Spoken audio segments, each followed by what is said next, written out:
మీ business ఏదైనా మీ ఊర్లో promotion చేయాలంటే అది సుమన్ టీవీతోనే సాధ్యం. ఇప్పుడే సంప్రదించండి.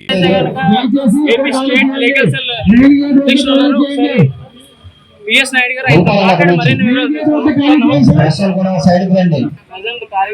అలానే నాయకులతో మాట్లాడే అవకాశం ఉందని చెప్పి చాలా మంది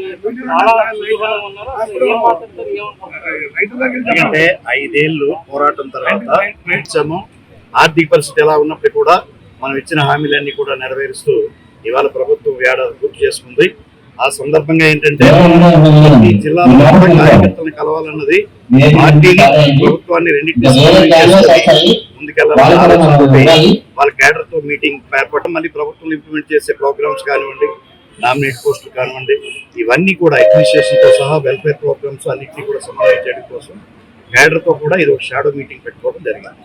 రాష్ట్రంలోనే ప్రతిష్టాత్మకంగా జరిగినటువంటి యోగేంద్ర కూడా దాని గురించి కూడా మాట్లాడే అవకాశం ఉందని చెప్తున్నారు. సో ఈ 11వ అంతర్జాతీయ యోగా డేని ఏ విధంగా సెలబ్రేట్ చేయాలి? అదే ముఖ్యమంత్రి గారి పర్యటనలో భాగంగా యోగాంధ్ర ప్రధానమైన కార్యక్రమం, ప్రధానమంత్రి గారు కూడా వస్తున్నారు కాబట్టి ఆ కార్యక్రమాన్ని సమీక్షించాలనే ఉద్దేశంతో చంద్రబాబు నాయుడు గారు వచ్చారు.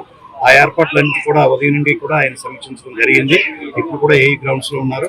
అక్కడి నవోటెల్లో ఒక మీటింగ్ ఉంది అఫీషియల్స్ బ్యూరోక్రాట్స్ తోటి. అది అయిన తర్వాత ఈ కార్యక్రమానికి వస్తుంది. సార్ ప్రత్యేకించి ప్రజెంట్ మనం భీమిలి నేలమీదన్నాము. భీమిలి అంటే ఈ రాష్ట్ర 2024 ఎన్నికల్లో గంటా శ్రీనివాసరావు గారికి అత్యంత మెజార్టీతో కనుక భీమిలి ప్రజలు గెలిపించడం జరిగింది. చంద్రబాబు నాయుడు గారి నోట 2-3 సార్లు విని ఉంటాం మనం భీమిలిపట్నం గురించి. సో ఏమనుకుంటారు సార్? భీమిలిపట్నం అనేది ఏంటంటే పార్టీ ఆవిర్భావం నుంచి కూడా ఒక పంచుకోవడం. ఎందుకంటే తెలుగుదేశం పార్టీకి ఎప్పుడు కూడా ఓటమి లేని కాన్స్టిట్యున్సీ. ఏదో ఒకసారి మనం కోల్పోయినప్పటికీ కూడా ప్రతిసారి కూడా ఇక్కడ అత్యధిక మెజార్టీ ఇవ్వడం. భీమిలి ఎప్పుడైతే గెలిచిన ప్రతిసారి కూడా మనం ప్రభుత్వం స్థాపించిన సందర్భాలు ఉన్నాయి.